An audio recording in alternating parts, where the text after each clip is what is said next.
Episode 130। Kartik ने मालदीव्स पर land करते ही सारे अरेंजमेंट अपने हिसाब से चेंज करने शुरू कर दिए थे। अंकल चौहान ने उसके स्टाफ के लिए वहां पर 5 स्टार होटल बुक करवाया हुआ था और कार्तिक के रहने का अरेंजमेंट मित्तल फैमिली के एक प्राइवेट विला पर था जो किसी पैलेस से कम नहीं था। कार्तिक ने वहां उतरते ही पता कर लिया था कि उसके लिए क्या क्या बुक है। उसने वो सारी बुकिंग कैंसिल करवा दिए थे। उसने सबको क्लियर इंस्ट्रक्शंस दिए थे कि अंकल चौहान को कोई नहीं बताएगा कि वो उनकी बुक कराई हुई जगह पर नहीं ठहरा हुआ। वो सारे अरेंजमेंट कैंसिल करके कार्तिक ने एक नॉर्मल 3 स्टार होटल में बुकिंग ले ली, वही बुकिंग जो उसको ट्रैवल एजेंट ने स्टार्टिंग में दी थी। कार्तिक ने उसको ही दोबारा से कांटेक्ट करके अपने लिए बुक करवा लिया। मैगी कार्तिक की इन बातों से बहुत परेशान हो रही थी। उसने कार्तिक को कहा, सर ये आप ठीक नहीं कर रहे हैं, ये आपकी सेफ्टी के लिए बिल्कुल ठीक नहीं है। इससे आपकी रेपुटेशन भी कितनी खराब होगी। जब लोगों को पता चलेगा कि मित्तल एम्पायर का इकलौता वारिस इस तरह के 3 स्टार होटल में ठहरा हुआ है तो कितनी बदनामी होगी। कार्तिक ने मैगी को कहा, लाइफ में हर समय यही सोचते रहेंगे कि लोग क्या कहेंगे तो हम अपने हिसाब से कभी नहीं जी सकेंगे। इतना पढ़ने लिखने के बाद और इतना आत्मविश्वास आने के बाद भी हमारे दिमाग में यही चलता रहता है कि ये करेंगे तो लोग क्या कहेंगे, वो करेंगे तो लोग क्या कहेंगे, तो फिर हमारी ग्रोथ ही कहाँ हुई। हमें वही करना चाहिए जो हमें सही लगे। क्या हमारा रहना खाना भी दूसरों के हिसाब से होना चाहिए। हाँ, तुमको कोई प्रॉब्लम है तो बताओ, तुम्हारे लिए कहीं और अरेंज करवा देता हूं। कार्तिक की इस बात पर मैगी ने एकदम से सकपका कर कहा, नहीं सर, कैसी बात करते हैं आप। मैं सिर्फ आपके लिए ये कह रही हूं। मेरे लिए तो जहां आप हैं वहीं सुपर कंफर्टेबल है। कार्तिक ने मुस्कुराते हुए मैगी को कहा, तो फिर बस फालतू की बातें मत सोचो।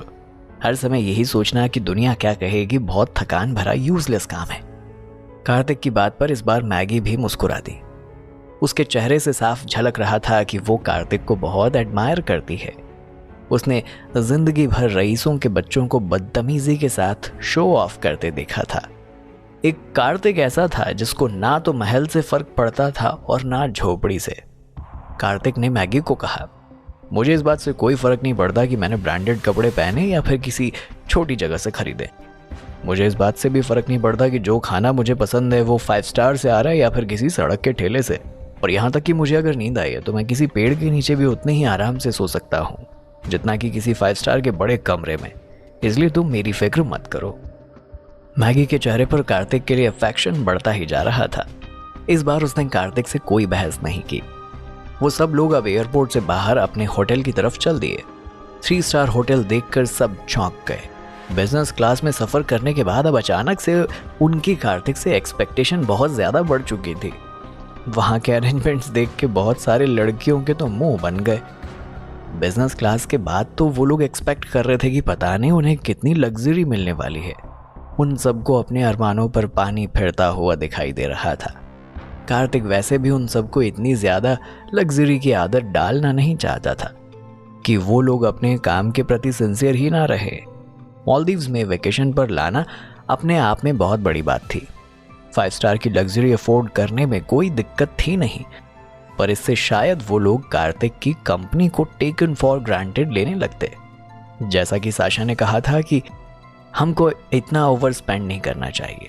एक गलत मैसेज सबको जाएगा कि यहाँ पर तो कितना भी उड़ाया जा सकता है। हालांकि बिजनेस क्लास के अरेंजमेंट के बाद अब तो साशा और रिद्धिमा सब बहुत ही हाई क्लास एक्सपेक्टेशन रखकर बैठे हुए थे। रिद्धिमा ने तो बड़बड़ करना शुरू कर दिया था। 5 कमरे चेक कर लिए, सारे बकवास है, मुझे तो कोई भी पसंद नहीं आ रहा। साशा ने रिद्धिमा की हाँ में हाँ मिलाते हुए कहा, हाँ कार्तिक, कमरे बहुत ही बेसिक हैं। वो जो हमारा टूरिस्ट गाइड है कितनी मोटी बुद्धि है, उसको कितना समझाने की कोशिश की कि किस तरह का रूम चाहिए, पर उसको बात समझ ही नहीं आई। वो कह रहा है कि तुम लोग 58 हो और मैंने 29 रूम बुक करवाए और उसी हिसाब से एडजस्ट करना पड़ेगा। कार्तिक तब रिसेप्शन पर रूम की अलॉटमेंट के लिए बातें कर ही रहा था। होटल वाले ने कार्तिक को कहा, सर कुछ फुली पैक्ड हैं, आप लकी हैं कि आपको एक ही होटल में 29 रूम मिल गए, वरना इस समय पीक सीजन है, लोग एक एक रूम के लिए परेशान हो रहे हैं। कार्तिक ने उस रिसेप्शनिस्ट को कहा, पर मुझे सेपरेट रूम चाहिए, मैं किसी के साथ शेयर नहीं कर सकता। कार्तिक की बात पर उस लड़के ने सामने खड़ी सब लड़कियों को देखा, फिर कार्तिक को देखा और पूछा, इतनी सारी लड़कियों के साथ आप अकेले लड़के हैं क्या? कार्तिक को उसका क्वेश्चन बड़ा एम्बैरेसिंग लगा। कार्तिक का चेहरा लाल हो गया। कार्तिक ने धीरे से कहा, हाँ मैं अकेला ही हूं। रिसेप्शनिस्ट के चेहरे पर एक अजीब सी मुस्कान आई। उसने कार्तिक को कहा, सर अनफॉर्चुनेटली आपको इनमें से ही किसी के साथ रूम शेयर करना पड़ेगा। हमारे पास सिर्फ 29 रूम्स ही हैं। कार्तिक को समझ नहीं आ रहा था कि अब वो करे तो क्या करे। इतने में कियारा ने आगे बढ़कर कहा, इसमें परेशान होने वाली कोई बात नहीं है। कार्तिक, तुम और मैं एक ही रूम में रह लेंगे। मुझे तुम्हारे साथ एक रूम में रहने में कोई दिक्कत नहीं। कार्तिक कियारा की बात सुनकर स्टैंड रह गया। इतने सारे लोग खड़े थे। कविता श्रीधर के ग्रुप की सारी लड़कियां भी वहीं थी। उन सब के बीच में कियारा का इतने ब्लंटली ये कहना कि वो कार्तिक के रूम में ही रहना चाहती है, ये कार्तिक को बहुत गलत लगा। कार्तिक कियारा से बहुत अटैच था। उसके दिल में कियारा के लिए बहुत रिस्पेक्ट थी। कियारा के बारे में इस तरह के रूमर्स कार्तिक को बर्दाश्त नहीं थे। कियारा आजकल बहुत इनसिक्योर बिहेव कर रही थी। कार्तिक ने ये देख लिया था, पर वो किसी भी हालात में कियारा के साथ नहीं रुकना चाहता था। कार्तिक ने कोई जवाब नहीं दिया तो साशा आगे आकर बोली, कार्तिक हम इतने अच्छे दोस्त हैं, तुम मेरे साथ रूम शेयर कर सकते हो। साशा के ये कहने पर रिद्धिमा ने कहा, अगर दोस्त के साथ ही रूम शेयर करना है तो मेरे ज्यादा बेस्ट फ्रेंड हो तुम। हम तो बचपन में भी स्कूल में साथ पढ़ते थे, यहाँ तक कि डेस्क भी शेयर करते थे। अब रूम भी शेयर कर लेंगे, दिक्कत क्या है। रिद्धिमा ने हंसते हुए कहा तो पता नहीं कविता श्रीधर को क्या सूझी कि सबके सामने उसने भी कार्तिक को कहा, कार्तिक मुझे भी कोई दिक्कत नहीं है, अगर तुम मेरे साथ रूम शेयर करना चाहो तो मोस्ट वेलकम।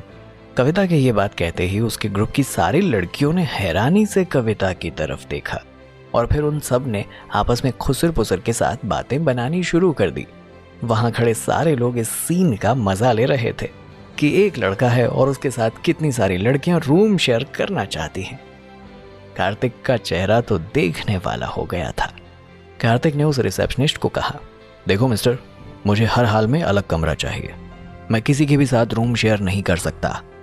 उस रिसेप्शनिस्ट ने कार्तिक को कहा, आई एम सॉरी सर, ये पॉसिबल नहीं है। आप यकीन कीजिए पूरे होटल में एक भी कमरा खाली नहीं है, वरना भला मुझे ऐतराज क्या हो सकता था आपको अलग से रूम देने में। कार्तिक समझ नहीं पा रहा था कि वो करे तो क्या करे। अगर वो सब लड़कियों को छोड़कर किसी दूसरे होटल में चला जाता है तो ये भी सिक्योरिटी रीजन से सही नहीं होगा। कार्तिक जानता था कि वो कितना भी इस बात को हाइड कर ले, उसके यहाँ आने की खबर उसके दुश्मनों को लग ही जाएगी। ऐसा ना हो कि कार्तिक की एब्सेंस में इन लोगों को कोई प्रॉब्लम हो जाए। कार्तिक को यूं गुम देखकर मैगी ने कार्तिक से कहा, अगर रूम ही शेयर करना है तो सर आप मेरे साथ रूम शेयर कर सकते हैं, मेरे लिए आपकी प्रोटेक्शन करना भी आसान हो जाएगा। मैगी के ये बोलते ही अब कार्तिक बुरी तरह झल्ला गया और बोला, तुम सबके पास अपने अपने कारण है मेरे साथ रूम शेयर करने के। तुम लोगों को क्या बात समझ नहीं आ रही कि मैं किसी भी लड़की के साथ रूम शेयर नहीं करना चाहता। मैं इस थॉट के साथ ही कंफर्टेबल नहीं हूं कि रूम शेयर करना तो बहुत दूर की बात है। जब कार्तिक ने मैगी को ये बात कही तो पीछे से एक लड़के की आवाज आई, आप किसी लड़की के साथ रूम शेयर नहीं करना चाहते? लड़के के साथ तो जरूर कर सकते हैं ना, आप मेरे साथ रह लीजिए। कार्तिक ने पलटकर देखा तो वही फोटोग्राफर था जिससे प्लेन में उसकी झड़प हुई थी। कार्तिक ने उसको सपाट लहजे में कहा, नो थैंक्स, मैं कुछ अरेंज कर लूंगा। उस लड़के ने कार्तिक को आगे बढ़कर कहा, सर इतना बात का इशू क्यों बना रहे हो? मुझे वैसे भी आज पूरी रात फोटोग्राफी असाइनमेंट के लिए बाहर ही रहना है, कमरा खाली रहेगा रात भर। अब रात भी होने वाली है, आप थके हुए हो और अरेंजमेंट करने के लिए आप कहाँ जाओगे? मेरा रूम कार्ड है, आप ये लो, मेरे रूम में आराम करो। कार्तिक वाकई बहुत थकान महसूस कर रहा था। उसका दिमाग भी काम नहीं कर रहा था कि अब वो करे तो क्या। जब उस लड़के ने कहा कि वो पूरी रात कमरे में है ही नहीं तो कार्तिक ने कुछ देर सोचा, फिर उस लड़के से रूम कार्ड ले लिया। उस लड़के ने हंसते हुए कहा, ये हुई ना बात बॉस। कार्तिक ने उस लड़के को कहा, मुझे बॉस मत कहो, अभी तुम मेरी कंपनी में काम नहीं करते हो, तुम मुझे कार्तिक कहकर बुला सकते हो।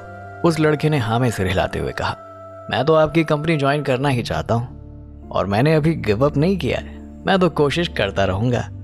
कार्तिक इस बार जोर से हंस दिया और बोला, तुम कैरेक्टर बहुत इंटरेस्टिंग हो वैसे। उसने कार्तिक की तरफ देखकर मुस्कुराते हुए कहा, कभी कभी थोड़ा गड़बड़ कर देता हूं पर इतना बुरा आदमी नहीं हो, यकीन कीजिए। कार्तिक ने मन ही मन सोचा कि इस आदमी के बारे में पूरी तहकीकात करवानी पड़ेगी, हो सकता है कि ये सचमुच बड़े काम का आदमी हो। उधर कार्तिक ने जब उस लड़के के रूम में रुकने की ऑफर एक्सेप्ट कर ली तो बाकी सब लड़कियों के मुंह उतर गए। सब आपस में बातें करने लगी। रिद्धिमा ने चिढ़कर कहा, ये बदतमीज प्लेन में भी तंग कर रहा था और यहाँ भी टपक पड़ा। अगर ये नहीं आता ना तो कार्तिक यकीनन मेरे साथ रुकता। रिद्धिमा की बात पर कियारा चुप नहीं रह पाई। उसने रिद्धिमा को कहा, ख्वाब देखना बंद करो। अगर कार्तिक को किसी लड़की के साथ रुकना होता तो वो मेरे साथ रुकता, किसी और के साथ रुकने का तो कोई सवाल ही नहीं उठता। साशा ने उन दोनों को चुप कराते हुए कहा, अब हम लोगों को बच्चों की तरह यहाँ पर सीन क्रिएट करना बंद करना चाहिए और अपने अपने कमरों में चलना चाहिए। रिद्धिमा कियारा को कुछ कड़वा बोलने वाली थी, पर साशा की बात सुनकर चुप रह गई।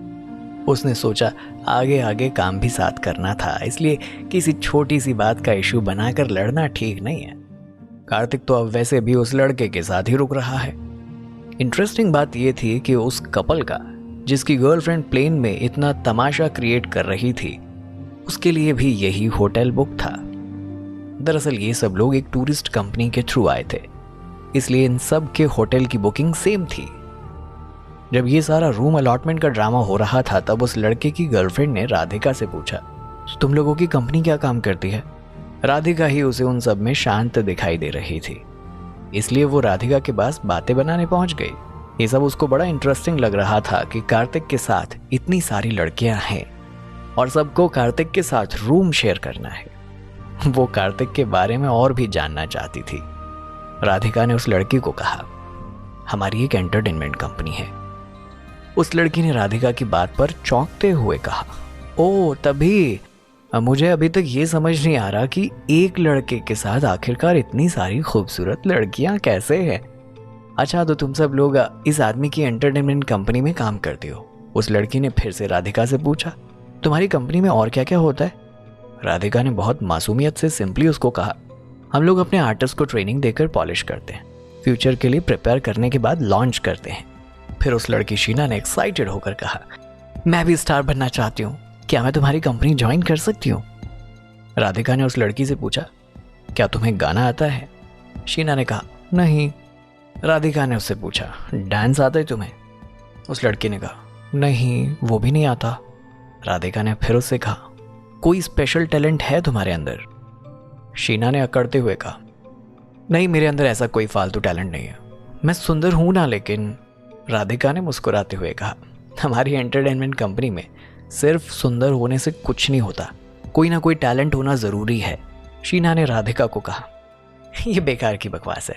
मैं हमेशा से जानती हूँ, फिल्म इंडस्ट्री हो या कोई भी एंटरटेनमेंट इंडस्ट्री, वहाँ पर सिर्फ सुंदर चेहरों की डिमांड रहती है। बिना ज़्यादा मेहनत किए पैसे कमाने और पॉपुलर होने का यही सबसे बड़ा जरिया है। राधिका ने शीना की बात पर हैरान होते हुए कहा, मुझे समझ नहीं आ रहा कि ये फालतू की बात तुम कहाँ से लेकर आई हो। तुम्हें शायद अंदाज़ा नहीं है कि जो खूबसूरत चेहरे स्क्रीन पर दिखते हैं वो कितनी मेहनत करते हैं और कितनी तकलीफें उठाते हैं, तब जाकर फेमस हो पाते हैं। उस लड़की शीना ने राधिका की बात पर चिढ़ते हुए कहा, मैं तुम्हें गलत प्रूफ करके दिखाऊंगी, यहाँ पर सिर्फ ब्यूटी काम आती है और कुछ नहीं। कहकर वो इतराती हुई वहां से चली गई। राधिका हैरान थी कि इस लड़की का दिमाग किस कदर खराब है। अब तक सारे रूम्स अलॉट हो चुके थे। टूरिस्ट गाइड चिल्लाते हुए सबको बोल रहा था, सब अपने अपने रूम में रेस्ट करो, कल ब्रेकफास्ट के बाद सबको सी साइड लेकर जाना है। सी साइड का जिक्र सुनते ही सबकी आंखें चमकने लगी। सबके दिमाग में कल के लिए अलग अलग प्लान घूमने लगे, पर ग्रुप में यकीनन कुछ लोग ऐसे थे जिनके दिमाग में अलग ही प्लान था, जैसे कोई टारगेट अचीव करना चाहता हो। वो तो दरअसल आए भी उसी टारगेट की वजह से थे। मैगी बहुत टेंस थी, उसको इंट्यूशन हो रहा था कि आने वाले दिन में कुछ बहुत खराब होने वाला है। आगे की कहानी जानने के लिए सुनते रहिए 0 to Hero मेरे साथ, यानी सौरभ के साथ, ओनली ऑन पॉकेट।